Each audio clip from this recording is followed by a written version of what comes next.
Plant sterols are signed.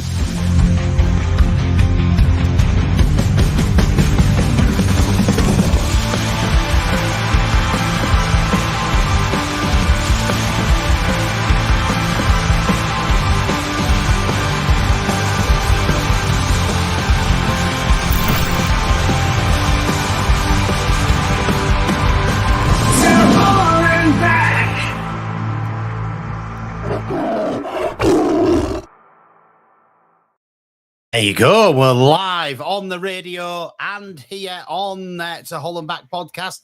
And good timing again, Joe. Oh, thank you. I do my best. Yeah, we're bang on the time. You're pressing that button at the perfect time, I'll tell you. So live on Humble Wave Radio. Good to have you along. It's Tiger Talk for another week. 5 of us for here because obviously on the radio you can't see us. I'm Adi. I'm Nathaniel. Well done, Nathaniel. You're there. I'm also here. I'm Joe. Christian's back. And Paul Wright is there, but he's not introducing himself. Well, we couldn't hear you. No, well, that's all right. My fault. I did say it. So yeah, five of us on the podcast this week. We've got lots of things to talk about. It's obviously been the international break, and I think Joe was worried about what we've got to talk about, but we've come up with absolutely loads, and we're probably going to fill more than an hour. Absolutely loads. We've got the idea of a text last night. We're brainstorming a couple of things, couple of ideas, and then we've just built on that as we've had a little chat throughout the day as well. And, well, I think the best place to start is the new signing, which was first rumoured right after we finished our last week, a couple of hours after, annoyingly. So, Steven Alzate coming in from, well, he's a free agent, but spent a lot of his career at Brighton, having joined them when he was about 18 from Leyton Orient, experience in the Premier League, experience in the lower leagues, experience abroad. What do we think? I'd rather have signed a striker personally. But he's obviously, I'm sure he's a good player, but I think I'd rather have gone for a striker because I think we've got a lot of midfield players. And, I don't know how much time he's going to get in the team, to be quite honest. I mean, he'll have to do well, won't he, to get in the team at the moment. I'm no doubting he's got ability, and he might turn out to be a real good signing, but I would have rather have had a striker signed, to be honest. But I know they're not easy to sign, are they? So, he might be the cog that's missing, for all we know. But, I don't know. I'd just rather have had a striker. I don't know what you lot think. It's an awkward one, isn't it? Because I think we all want a striker, but how frequent do you manage to sign a striker outside of a transfer window who can come in and bag you double-figure goals a season solid? It's a difficult thing. Strikers are difficult to get hold of in a transfer window, let alone outside of a transfer window. The club wanted another central midfielder late in the window. They wanted Jonas Meffert from Hamburg. That one didn't quite come off. Alzate was in pre-season with Ipswich on trial for a little bit of time. That move didn't quite come off. This one has, and Tim Walters admitted in his press conference today he probably won't be fit enough to come straight in immediately. But once they build him up, they know he's a good player and he can do a job for us probably better. Mm-hmm. Well, I mean, you've got to hope that they come in and can do a job, as you say, not fit enough to start at the moment. So that'll leave a couple of midfielders, maybe not sweating so much on the place at the moment, because it always seems to be definitely recently a position that we do oversaturate is the midfield. We always seem to have lots of midfielders. And, if you are a midfielder coming into Hull City, you're gonna have to work, aren't you? You're really gonna have to work to get in that team. So it's a funny one to sign him. Christian, what do you think? Well, that's it. we've got plenty of midfielders already. Is the other areas that we could have looked at strengthening? I know we all keep saying striker. We all know how hard it's going to be to get a striker. But I think left back's potentially going to be a bit of an issue for us throughout the season. I know we may have cover, switching call to the other side, and we can easily do those type of things. But is he really a solid left back that we can turn to? I know we've got Giles, but he's not really a left back. He's more of a left wing than anything with his attacking prowess. And when against those teams that also like to press wide, do I trust Giles myself to be that left back that will stop someone running at him or across with his head? I don't. So I think we could have actually, instead of getting another central midfielder that would just, is going to fight for a place, at least having someone in that left back position. I don't want to take anything away from Jacobs either, by the way, just saying that. But I think his strength was shown early in the pre-season, how he was getting out-handled a lot of the time. And that is down to the experience. I think that's one of the bigger weaknesses that City will have for the cover is on that left-back side. And I would have liked to have seen that a bit more. If I mean, a free transfer for a left-back would have been, in my opinion, needed for me. Nathaniel? If it were me, just sorry to jump in there on the left-back thing. If it were me, I'd have loaned Matty Jacob out. Yeah, no, 100%. Into the window and then brought in another left-back or kept Brandon Fleming here. Yeah. Just because I thought Fleming would have fitted Walter's system better than what Jacob was in pre-season. And Giles has dropped back into left-back and he's probably indispensable there just based on the other cover we've got. In terms of Drama can comfortably play there. Coyle could move over if need be, plus Matty Jacob as well. But if it were me, I'd have loaned Jacob out because we talk about Brandon Fleming not having loads of experience. Matty Jacob's got even less. So if it were me, I'd have kept the other one here and loaned Jacob out with James Furlong as well, who we've also got, let's not forget. So, I mean, it's an interesting debate about left back. But I think once everyone's settled and Giles and Miller actually learn to play football with each other and not just scream at each other when one of them doesn't give the ball to the other or Miller wastes a good opportunity because he's scared to use his left foot or something like that, or Giles doesn't overlap, for goodness sake. Giles, overlap your winger, man. We might be all right, but I think with time, that will come once they get used to playing with each other. Nathaniel on Alzate. Yeah, well, yeah, I'm quite excited about the signing of Alzate. I think it probably could take a little while for him to get into the team, but he's played quite a lot of Premier League games, and that's good experience. Completes a trio of South American midfielders we can play: Puerta and Zambrano and Alzate. Probably be a bit defensive-minded if we did that, but that could be fun for just one game at the very least. I think it makes sense that we've signed him, considering we wanted Nefer so much.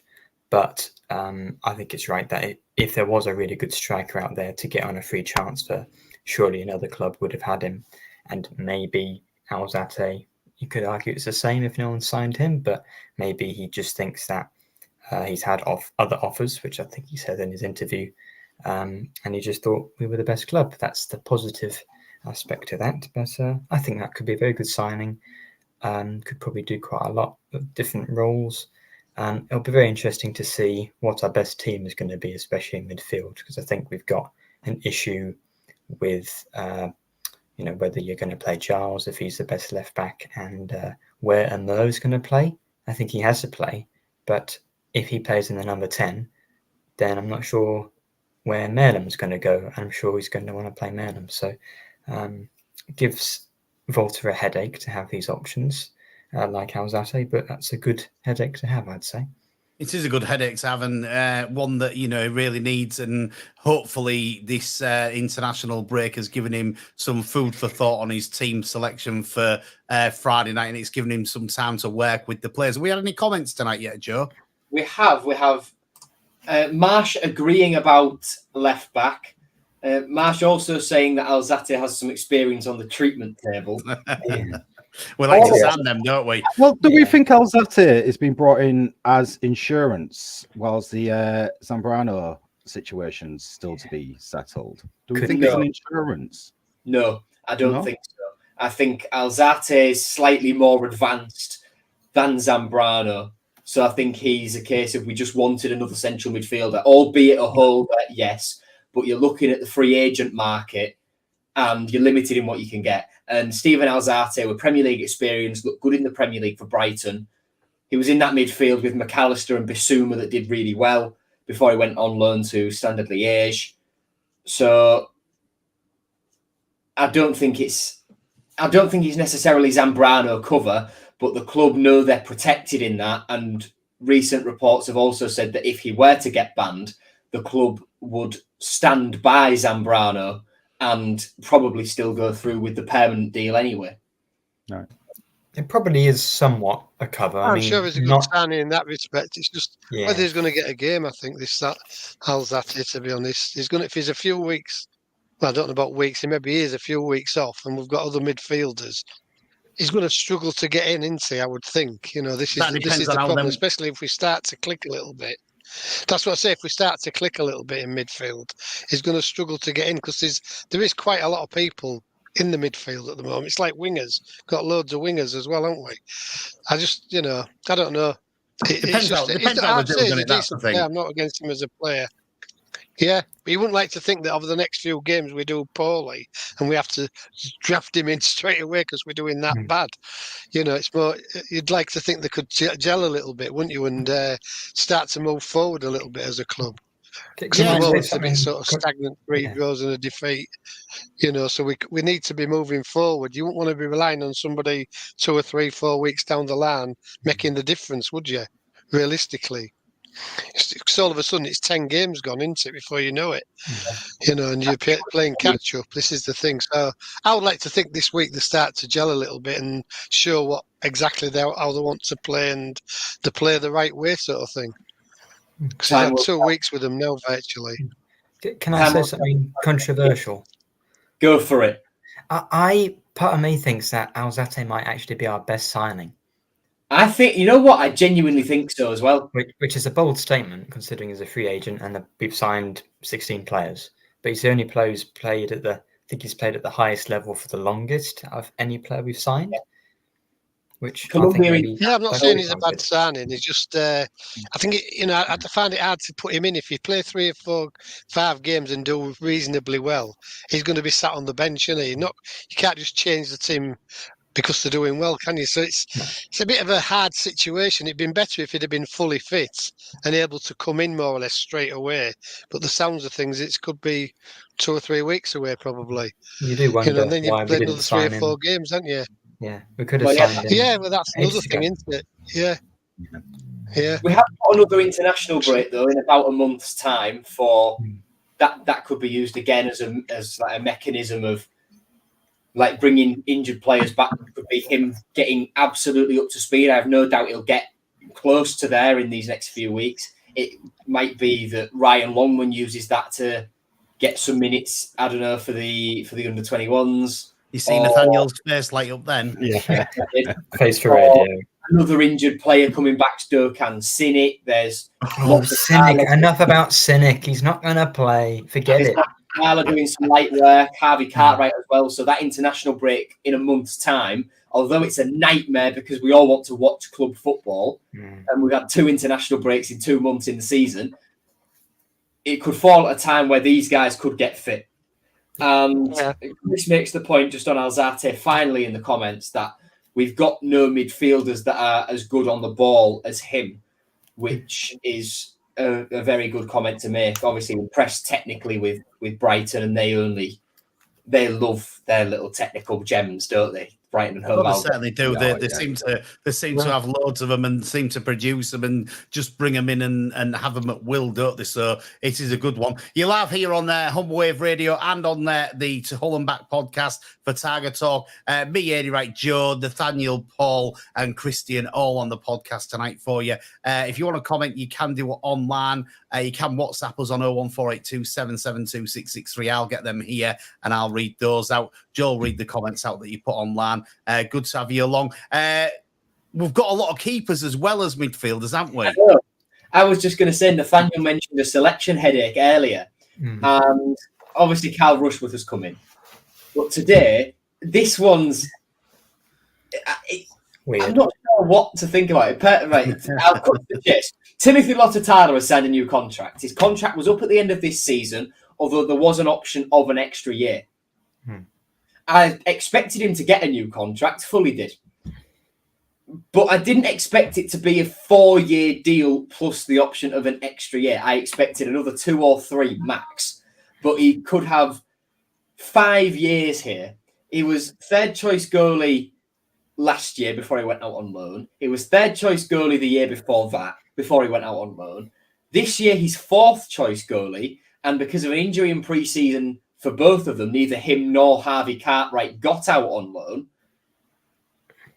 Is this a sign of the club knowing he can be better than Rachopi when fit? Is it the club knowing he can be better than Panda when fit? Is it the club just knowing there's a talent there and wanting to secure him for a few more years so they can loan him out and build him up to be a first choice goalkeeper? What do we all think? Should we go to Nathaniel first? Well, it makes it all the stranger that he didn't get a loan move on deadline day because injury.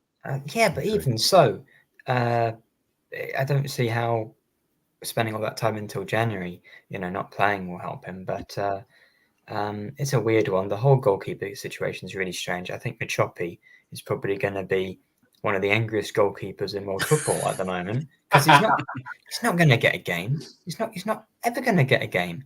And so to even loan him out is strange because you think maybe 6 months or a year at a League One club in the Championship or in England, just playing sort of the rough and tumble, nature of football in this league would help. But no, he's not going to play. Tataro's not going to play. And we've spent all this money on Rachopi and Panda, and we're going to, even though Rushworth is probably a better goalkeeper than them, Panda is developing as a young goalkeeper. He could have done well, and I think they're going to be all a bit frustrated and confused as to why, and maybe a bit insulted as to why we've signed Rushworth. I think it's a good signing, but it isn't what the best for team spirit. Well, before we started recording, Christian mentioned registration.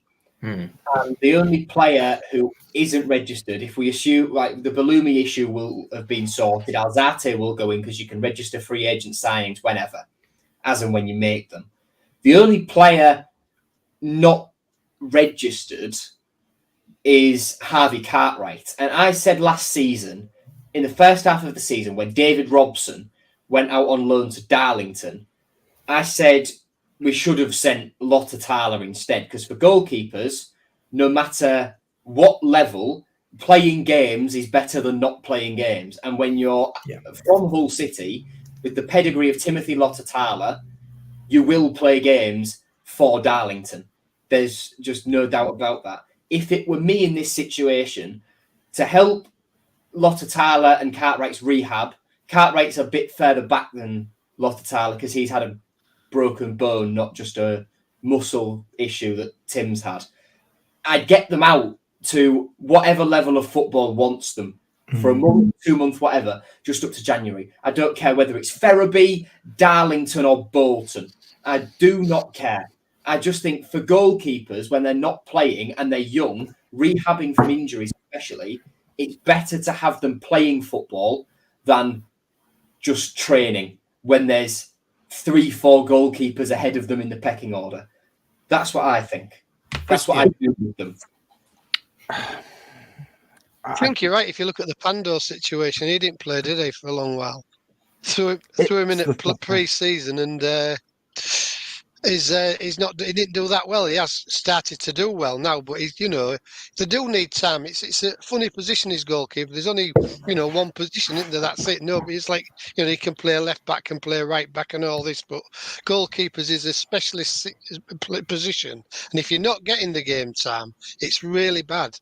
And I think you're right. We do need to give them game time. You'll go now, Christian. Yeah, no, thanks. Sorry, No, for me, he must have something. It's got to. I understand.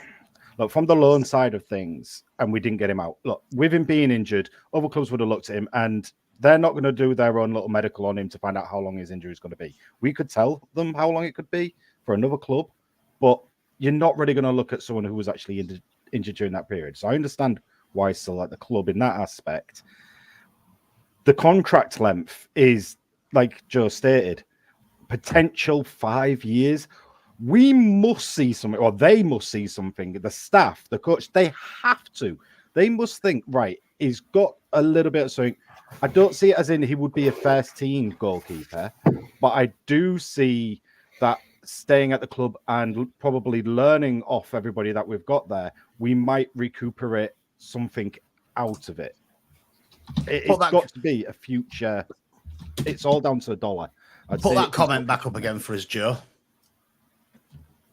Which about his wages being cheap. Yes. Yeah. Who's that notion 3,000? It's a sign of how cheap Tim's wages are. It could be that though, couldn't it? It could be. It won't be on a lot, really. It won't be on a lot. No. It won't be on a lot. No, of course it won't be a lot. And that's the thing.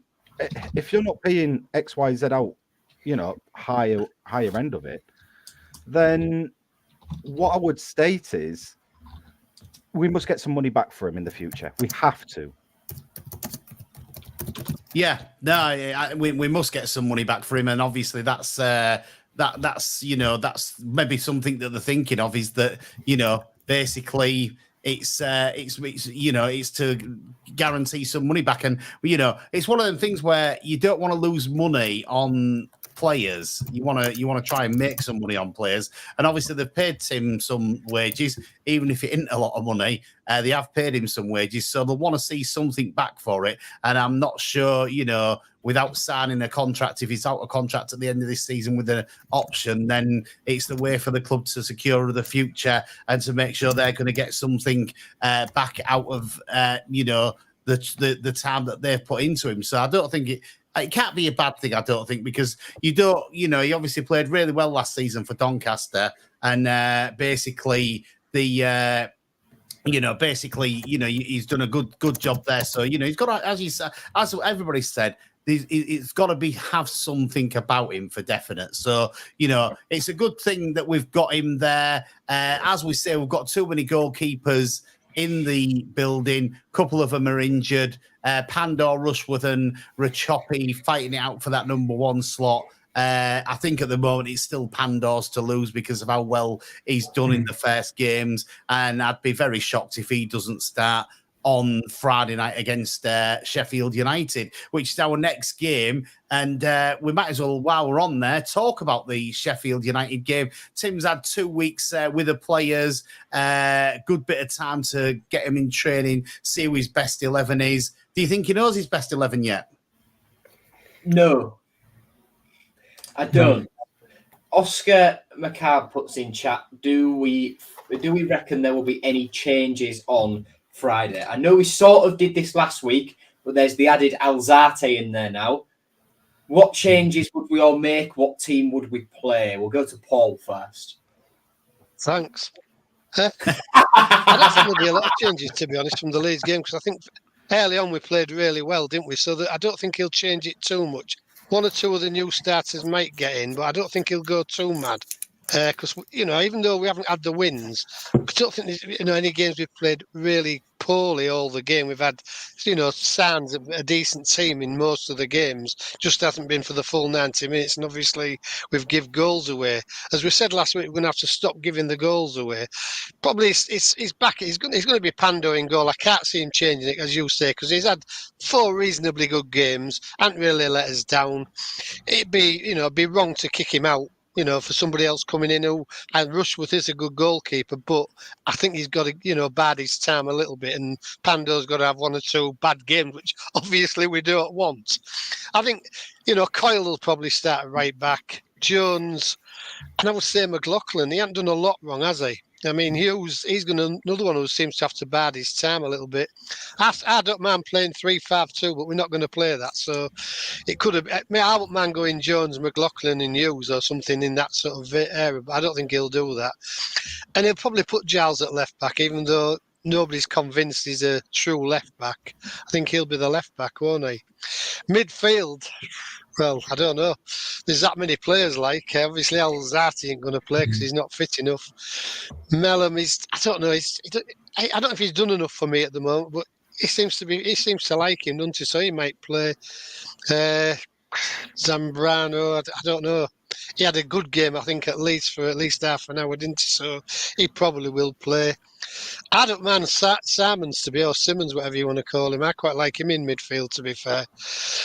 It's a real tough choice at midfield. And the wingers, again, tough choice. I think up front, obviously, it's probably going to be, is it Bahia? I think he's going to play up front himself. I think he'll start. I don't know, this left wing back, left and left winger, they're not gelling, are they, at the moment? As you say, they seem to be having rows about it. You out. Do you take him out of it?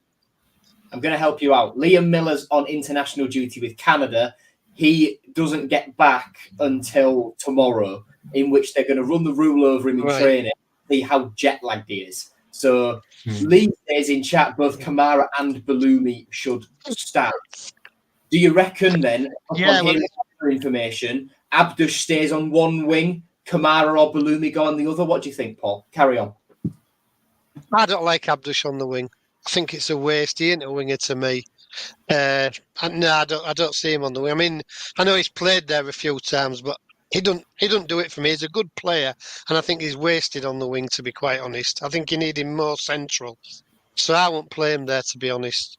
The lad who's going on to Jamaica and play well for Jamaica. Casey Palmer. Same boat as Liam. Is he coming late as well? Yes, he is.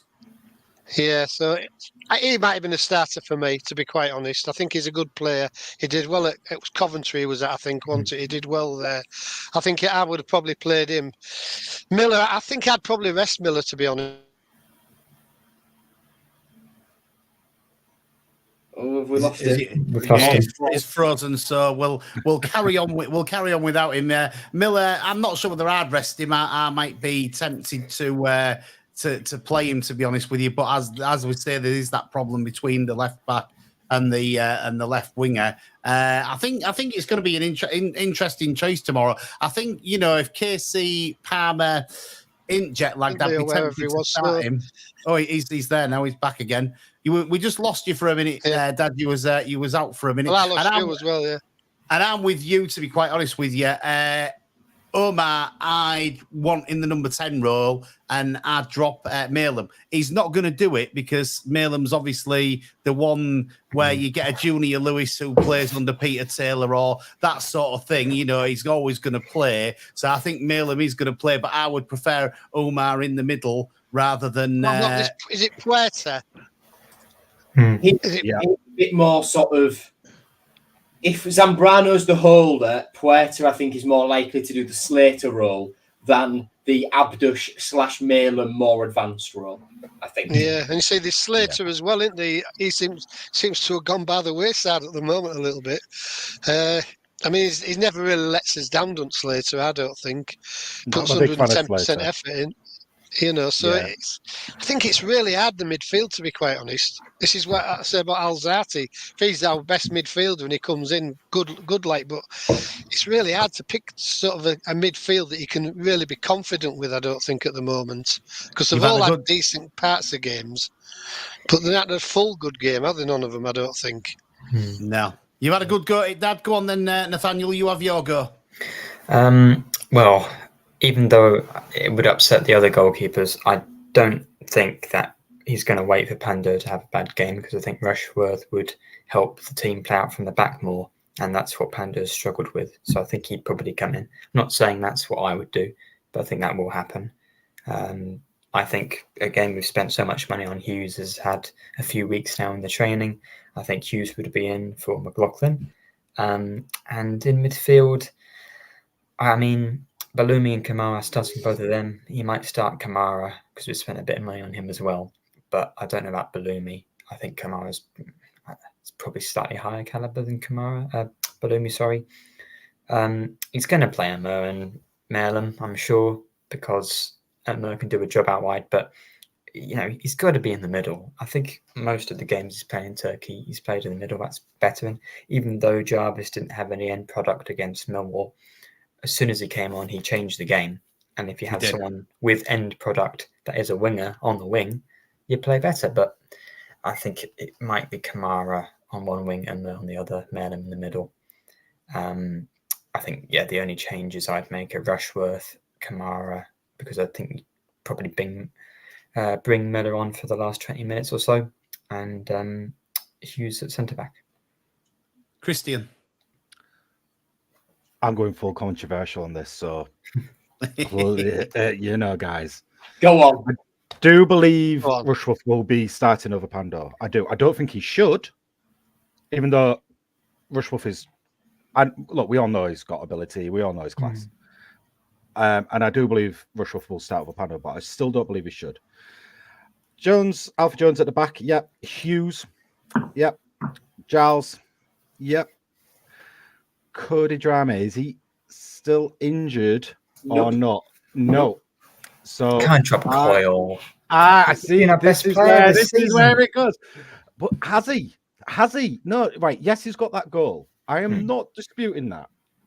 But if you look at how often he does negative, when I say negative, I'm talking the pass backwards, not actually going forwards and searching forwards. If you look at all the passes he's done, 95% are back or sideways. I understand we're trying to play, through the wings and everything like that.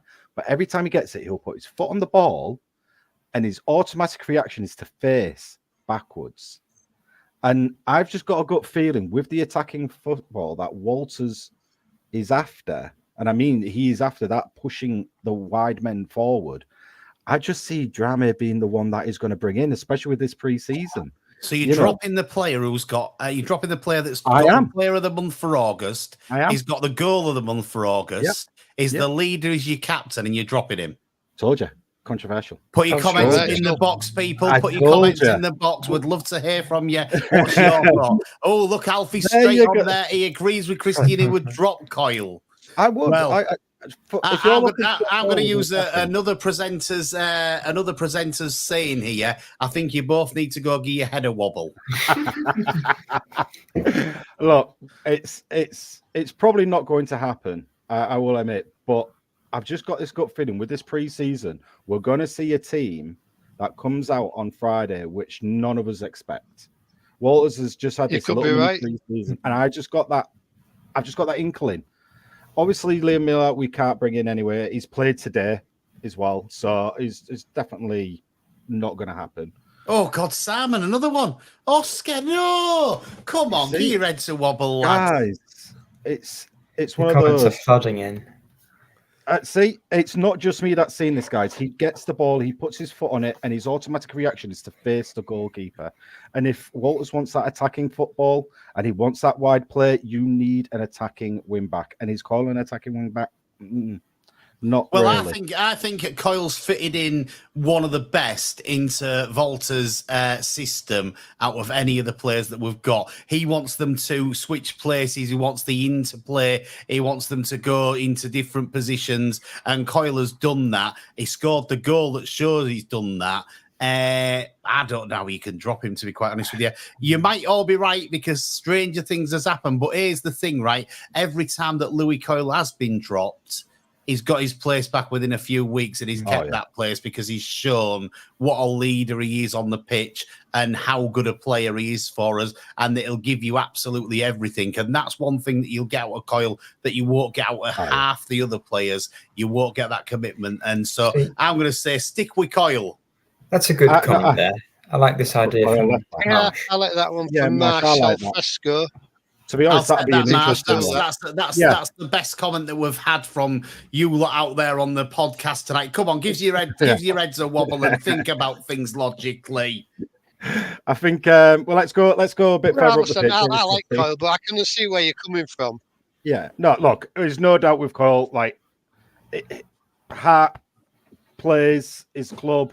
He is, he's 110% every game. We know this. We all can see it. But just that is that a little controversial that I see snipping in. That left Christian, back I like shot it because good. what it's done is it's give us a bit of a debate and a good bit of banter here. So I do like the comment, and I like everybody commenting online. It's really good, and it's stirred us up a little bit. And luckily, I'm a big Coyle defender. He's not a relation, honestly, but yeah, I can see the Coyle to right back. That won't be to left back, and either way, whichever way you do it, I can see that. Thanks, Lee. I'm glad you agree with me. I think Right, yeah, do you pick your team then, Eddie? Can I just say, sorry, Joe, go on. More out of the two, if we're moving one of the right backs to left back, I think Drama's more suited. Just because sort of more naturally, I think he can more naturally do that role than Coyle can. Coyle would be shoehorned in there a little bit as he has been before. Cyrus Christie was the same. Drama is a little bit more natural, can do both sides if need be. Not Eddie, sure. Sorry. Before you give us yours, Christian, how did you just get to drop in? That's all I got up to. Yeah. Carry on, Christian. Carry on. That's how much of a debate happened of it, Drop in Jones too. No. Calm down. Zambrano, obviously middle. Gustavo Pruta. I cannot wait to see him. I really can't wait. I think he's going to be brilliant. The other, I'm going to stick with Slater. Oh yeah, I'm going to stick with. I'm going to stick with Slater. The amount of effort that guy puts in on a pitch he can see where cover's needed. He's always running. He's a good player to have. You do need that little bit of an engine at times. And yeah, now I'm going to stick with Slater on that one. Wingers, well, we're going to have to look at Balumi and Kamara, aren't we? We're going to have to look at both of them on the wings, left and right. Which goes where? We don't know. And Beda up top. Yeah, Beda up top has to be. He's just got a bit more than Bairstow at the moment, I think. Bairstow's obviously still young. I still think he's got a bit more strength to gain. But experience coming on and off as a sub, I think he's going to do well, Bairstow, but I just don't see him starting this one.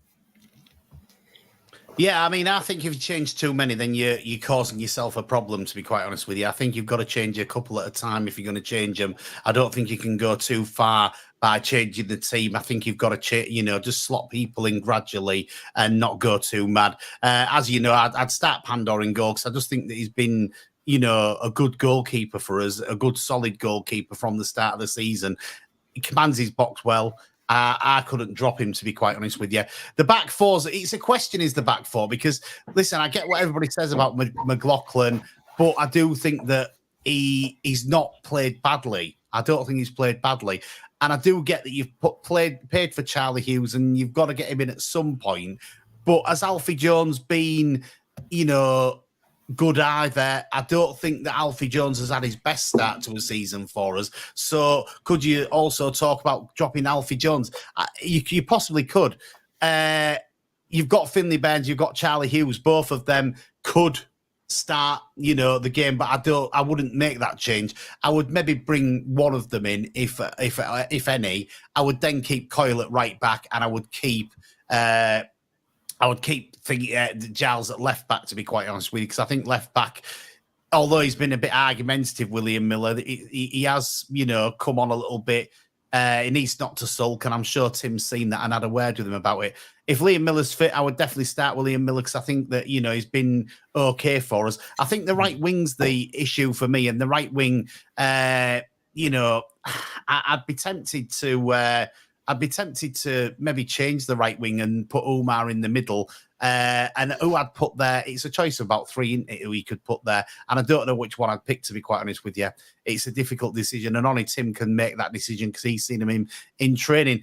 I do agree with the Slater situation. I also agree with the Simons situation. They're both good players, and I think they both have got an awful lot of energy that I wouldn't want to leave out my team. But Zambrano did do quite well when he played against Leeds, but he was not fit enough to last the 90 minutes. Slater and Simons both fit enough to last the 90 minutes. So, you're talking about how many subs are you going to make and where are you going to make them substitutions and how they're best made. So I think that's the thing. And yeah, as everybody else has said, Badia's a little bit better. I think a little bit more experienced than Bairstow, but he needs to take him off earlier because he's not fit enough to play for any more than 60 minutes and he needs that change. So that's my thoughts for the Sheffield game. I think we'll probably be, like Christian said, very shocked and we could be very surprised at the team that Tim plays on Friday night against Sheffield because ultimately he wants his first win. He's not had a win for Hull City yet, not even in pre-season. So he'll want his first win and we need the points on the board. So, we could be surprised. We could be. I'll just go with my team quickly. It's a toss-up between Panda and Rushworth for me. I think it will be Rushworth, unfortunately for Evo Panda. The back four, I'd go Coyle, Jones, Hughes and Giles. Midfield, Zambrano, Puerta and Irma, with Kamara on one wing, Balumi on the other and Badia up front. I just don't see him taking the risk on Liam Miller and Casey Palmer with the recovery. I think Alzate will be on the bench. I think Malin will drop to the bench. In the absence of Miller, I think Jarvis will be on the bench as well.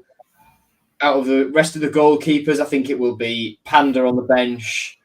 And to be fair, I agree with what Coxey's just said, as well as Mr. Moore saying I'm speaking sense. Thank you. Coxey says that he's in the mindset that the Sheffield United game is a free hit. It's the games after we need to get wins. Sheffield United will be up there. I'm not expecting anything going into it. I think it's just a case of anything. It's a very difficult game for us, is the Sheffield United game. I do agree with what he said, that it is a free hit, but I do think that, at the moment, Volta's going to be very frustrated that he's not got a win on the board yet, and he'll be going all out to try and get a win at home because, as somebody, I've seen a few comments on Twitter saying that basically he could be under pressure in, about another 6 or 7 weeks. He becomes under pressure if he hasn't got some points on the board. So he'll want to prove that he can get some points on the board. That's my thoughts anyway. I think obviously they want to win. I mean, we all do. It's going to be a tough game. Sheffield United, as somebody's put, we haven't got a good record against them, have we? So it's going to be hard. They're a decent team. I don't see them being top 2 this season, but I think they'll definitely be round about the top 6. So it'll be a real tough game. They've had a reasonable start to the season, haven't they? So, and as I say, we don't have. It's a Friday night. It's the 13th. It's on Sky, and it's against a team we hardly ever do well against. So the odds are against us, but you never know. They might have had a good 2 weeks training with them. They might come out all guns firing and get this first goal. I think the first goal is the most important for us. It was last season. I think it will be this season.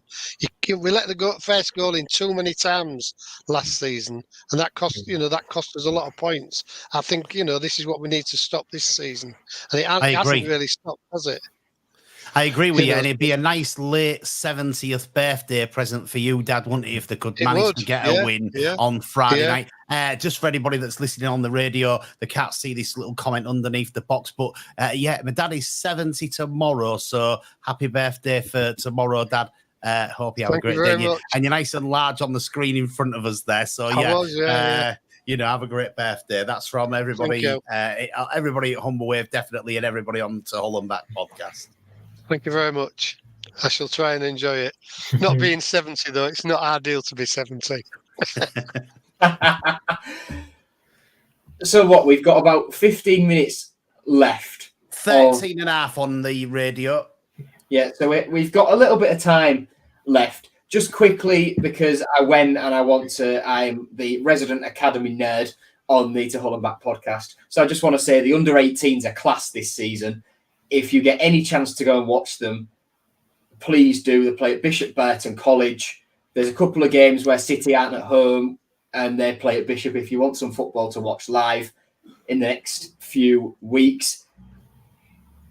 They've got a great team. Zach Jagielka, Phil Jagielka's son, Ramel Carter gets a lot of attention on Twitter. Those two are good young prospects. Caden Cole at left back is Carlton Cole's son.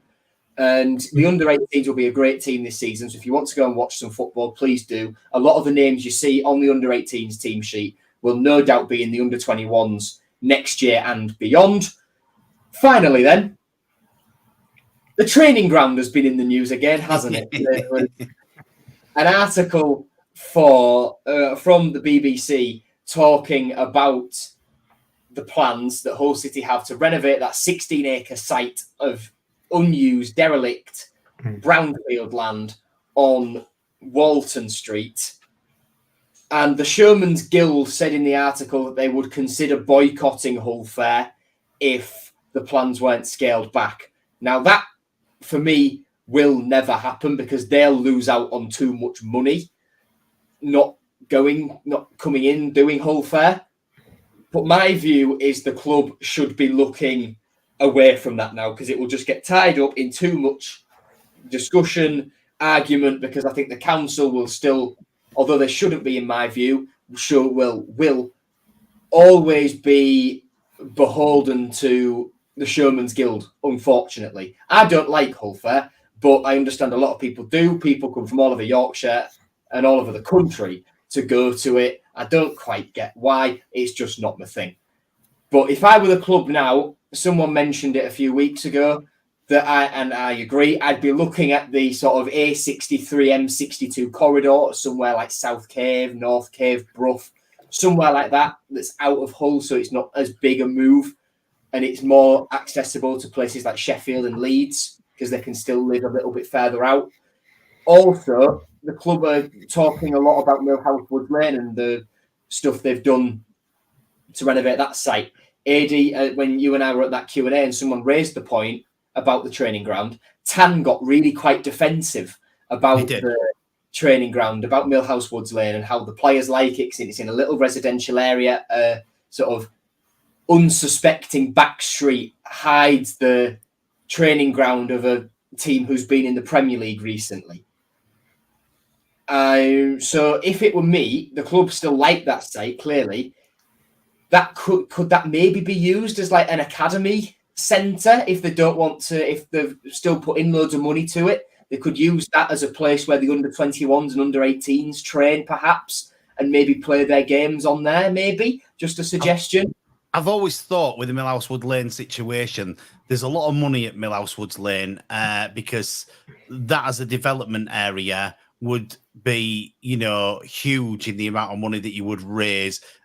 Centre of Cottingham, houses in Cottingham are very expensive anyway. So I've always thought you would use the money that you could raise from that to then purchase somewhere else. And I wouldn't disagree with you that I think that because of the politics involved, trying not to upset certain people, you're probably right that moving away from doing it at the MKM Stadium is the best thing. I do think that the club want to get the first team and the academy in the same sort of area so they can bring players across easier. And I get why they would want to do that. And I would understand them doing it. And I get what you're saying, Joe. I think that a good thing would be to set it out somewhere on the A63 where there's plenty of land and people can obviously get to it easier if, as you say, if they live in Leeds or live in, Sheffield or whatever, then they can still get to the area. So I do think that would be as good a thing as any. I think that there's plenty of land around the stadium, and I do think there's a way around it. I think that they wouldn't have to lose any rides. I think they could move the caravans to a different area, not too far away. Maybe say to the residents there's a road just at the back of them. They could maybe put the caravans all the way down that road and close the road for a week while they're there, and use that and then have more rides on and less caravans on there, because the caravans seem to have increased on the showground over the, last few years. And I do think that'd be a workaround for them. But obviously, they're very stubborn of the Showman's Guild, and maybe with a little bit of right to be, because it's been going for so long there. So I do get that that could there's an argument both ways. And I understand both the arguments, to be quite honest with you. I think that you're right, Joe. Move away from it now. Try and get to somewhere else and see if we can build that academy and maybe use the money that you could get from Millhouse Woods Lane for a housing development or whatever to fund that. That sounds fair enough. I don't think we're ever going to sort Walton Street out, to be quite honest, like Joe said. I think it's just one of them things. Hull Fair seems to take precedent, doesn't it? Should it or shouldn't it? I don't know, but it certainly it holds a lot of weight for a one week a year thing, and I don't think there's any way it's going to alter. To be quite honest, I think it's better to move away, like you said. But sorry to interrupt you there, Paul, but it's exactly my exact thing with this whole thing is a £25 million investment of community facilities for the future of the football club, for the first team as it stands now. In any other city, this would have been passed through as soon as that hit across the desk of Hull City Council, the equivalent of Councillor Mike Ross in another city. But because the city is beholden to a fair that takes place once a year in an area that desperately needs some urban regeneration for 1 year, and they probably take most of the money with it. Oh yeah, absolutely they do. I don't think it's the council, and I don't think it's any of the leaders that it's been at the council. I think the leaders really want it. I think that I don't know the ins and outs of it, and I'd be lying if I did know it, but I do know that there's some sort of agreement there that was set lots and lots of years ago with the Showman's Guild, and that's probably what's making it very difficult for Hull City Council to do anything, because they've got to try and get over this agreement. And I think they've been trying to do it in a way where they don't upset the Showman's Guild to try and get it over the line. But I think that they're struggling with it, to be quite honest with you. Sorry, Nathaniel. Oh, no, that's okay. I was just agreeing that they probably don't, a lot of the money doesn't go into the city, but it wouldn't just be a benefit for the club, it would be a benefit for the sort of the whole city. And I think it's, they've got to work this out, because I think we're lucky to have these owners. And even if they don't get everything right, I think them putting in the investment into the club, which didn't happen before, I think this sort of thing, we're lucky to have them, and we need to, not be nice to them and sort of replace that with the whole fair. Surely there's a way to get both involved, but it's a shame if they don't get it sorted soon. Just over 5 minutes left on the radio. I know that we haven't spoken to you about this yet, Christian. We'll come to you next. I was just going to say, if they do move the training ground away from the stadium, do they tie that in and build a new stadium for the club as well? Handing over to you now, Christian. No way. Not a chance.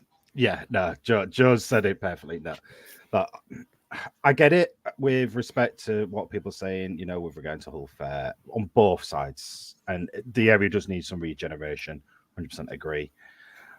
But from the historic side of things, you just can't take it away. You just can't. A new training ground away from the Cottenham training ground.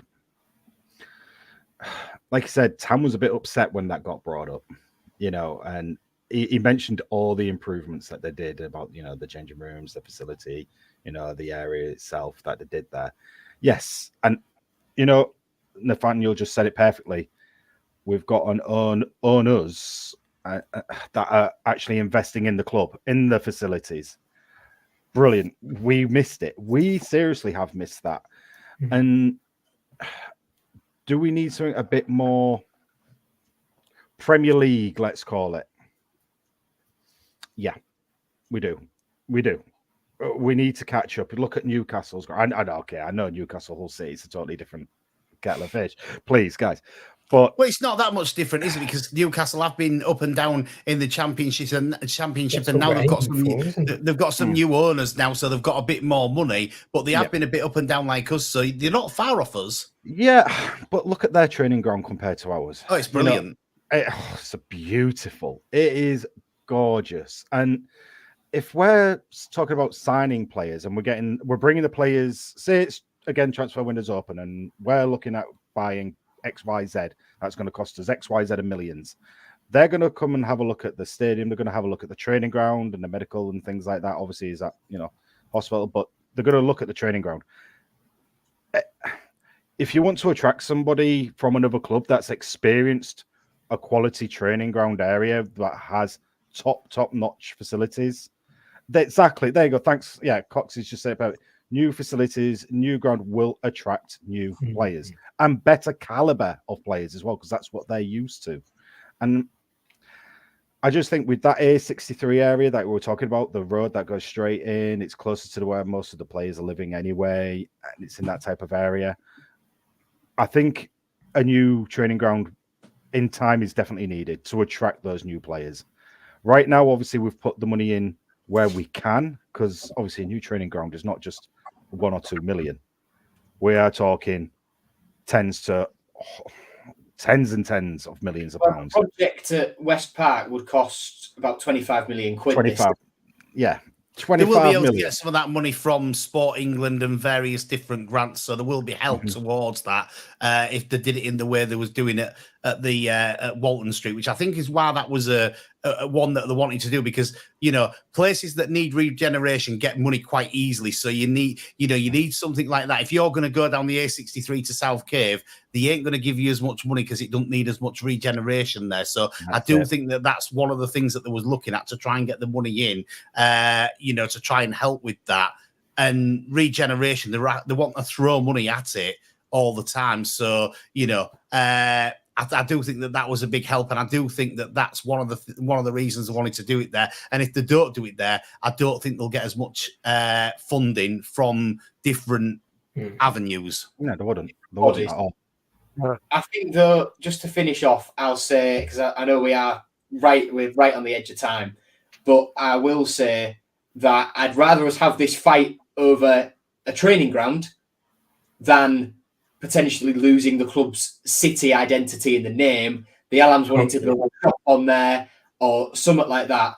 Or like there was a proposal where some Saudis were going to buy us with the help of Paul Duffin, and they wanted a casino on there and stuff like that. Yeah, so I'd rather have training ground, academy facilities, community facilities, academy stadium on that site, and be having this debate with the council and the Showman's Guild over that than Alan I think it's a good debate, and it's one that will definitely keep rolling with Hull City fans. We've got about 25 seconds left on the radio. We can go on obviously a little bit longer on the podcast, but we've been live on Humberwave Radio. This is Tiger Talk in association with To Hull and Back. Been a really good night again. I've enjoyed it. I hope you boys have enjoyed it too.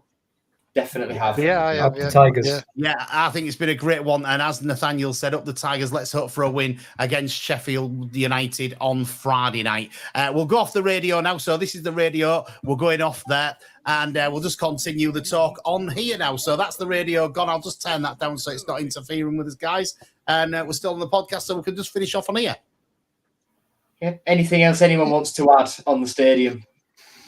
I agree with you, Joe. I think that it's a better fight than what other people wanted to do, like change the name and a casino there. The fight to get better facilities for the club is the best thing, and attracts better players and things like that. So I think, it would be nice to have it at Walton Street, but as I said earlier, I don't think it will happen. So if it's got to be somewhere on the A63 area, wherever, South Cave, wherever like that, so be it. We've got to try and attract the right players. I think sort of Brighton are the sort of thing I look at, and they attract a lot of good players. I think their training facilities are really good as well. I think it does help if you've got really good ones. I'm not saying the one in Cottingham is bad, but it could be a lot better, I think, and I think if it costs a lot of money and we're going to have to put our hands in the pocket, well, not us, they're going to have to put their hands in the pockets to get somewhere. I don't think it's a bad thing, because I think long term it will improve everything, but I think it's going to be a thing we're going to be debating for a long while, to be honest. Oh, years. There's no quick years, fix Paul. to it. Yeah, absolutely years. But this is not going to be an immediate thing at all. Like we're talking about this now. I agree. It's definitely not going to be. I mean, look, the controversialness between Walton Street for the village and Cottingham and somewhere else. Look, the Hull Fair Walton Street side of things, we know the Hull Fair side of things was probably going to come out on top. Let's be totally honest. For now, Oh, there you go, Cox's again. So I think the whole fair side of things will win. I think we will be staying in Cottenham for minimum, minimum of like 5. That's minimum 5 to 5 years at least. Yeah. That's the minimum. I mean, and that's even before we even look at a ground elsewhere. If we ever do look elsewhere, I think we're just wishful thinking potentially at the moment. If you want a new stadium, if you want to build a new stadium, I didn't see that one, Joe.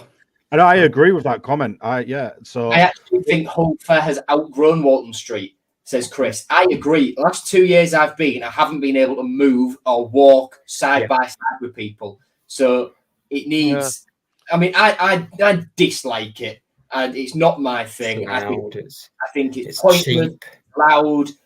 It makes a mess. It's not high culture, is it? It makes that area look even more of a tip than it already is. It's loud for residents until stupid o'clock at night. Yeah, that's what I think. It still went for a walk. It still went for a walk around the last 2 years, though, is what he's just said. So So goes it just goes for the rock, doesn't he? And the brandy snap. That's what it is, really. I go for a laugh watching my mates come off rides, getting ready to puke. I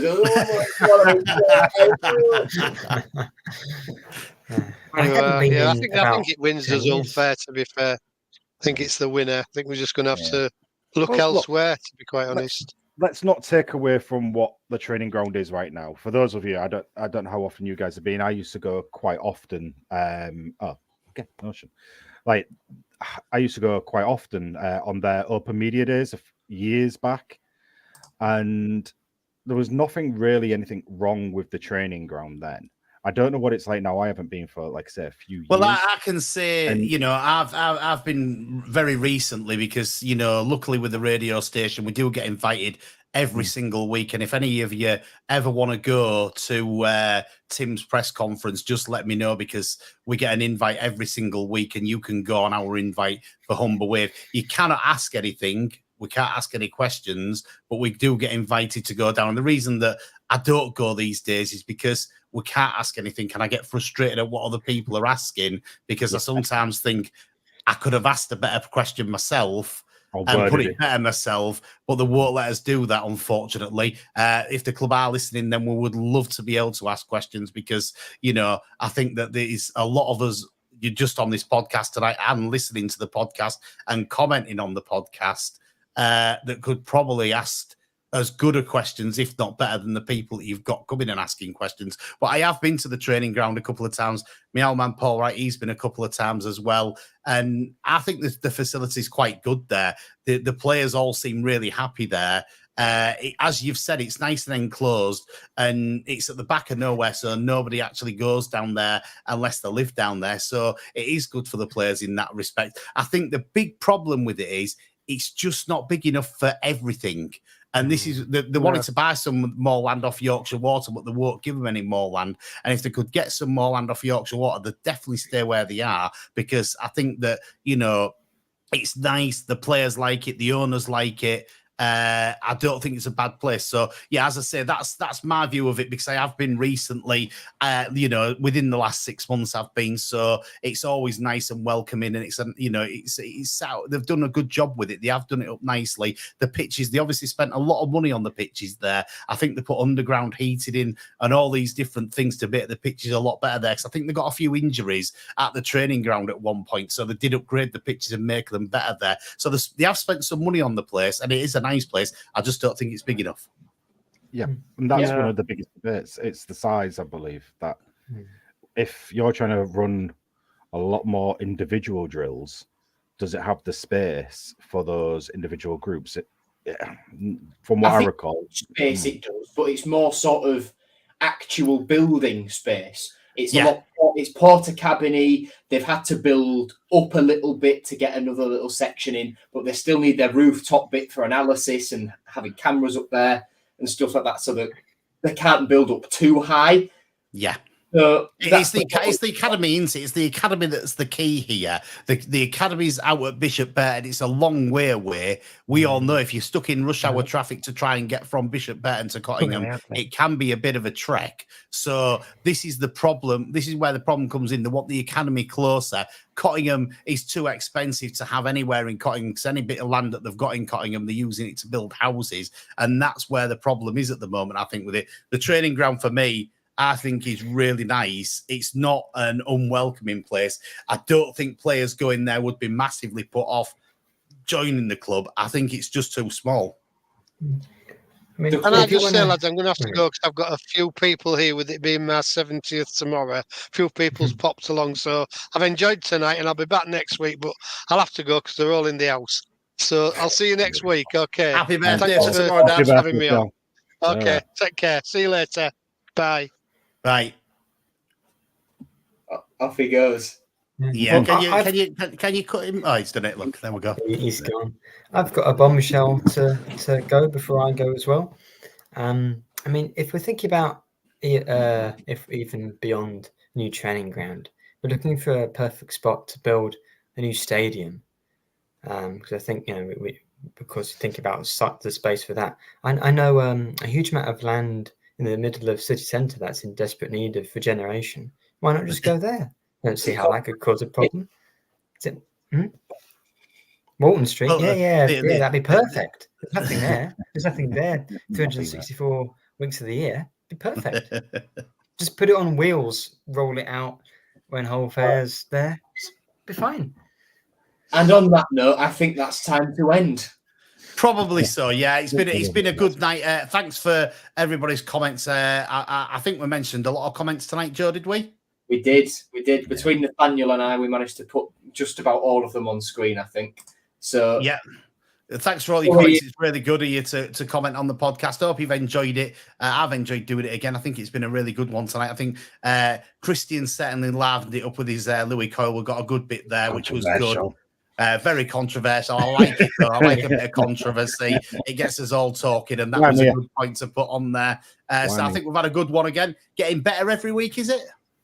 I should think so, yeah. I think so. Thank you for watching, listening, everybody. We've got 246 live listeners / viewers at the moment. That's incredible, and that has gone up again since we finished on Humber Wave. So people from Humber Wave coming over to catch the little 10 minutes of rambling we do after we finish on the radio. You should have just cut off with the radio. It's all been rubbish since then. So, great night. Thank you for that, everyone. Daniel, Christian, AD, thank you. We will say that next week's, because of time constraints for AD, will be pre-recorded. So if after the Sheffield Wednesday game you've got any point, Sheffield United game, it means Wednesday, if you'd like us to discuss on Tigers Talk next week, send them in to us via Twitter. For me, Nathaniel, Christian, I'm sure will be on, and AD as well. We'll have our regular episode on the Sunday, and then Tigers Talk will be out for you on the Wednesday. So thank you for watching, listening, follow us, subscribe, leave a like, yada, yada, yada, leave a review, all that good stuff. And we will see you after whatever the Sheffield United game has in store for us. See you later, everyone. Goodbye. Bye.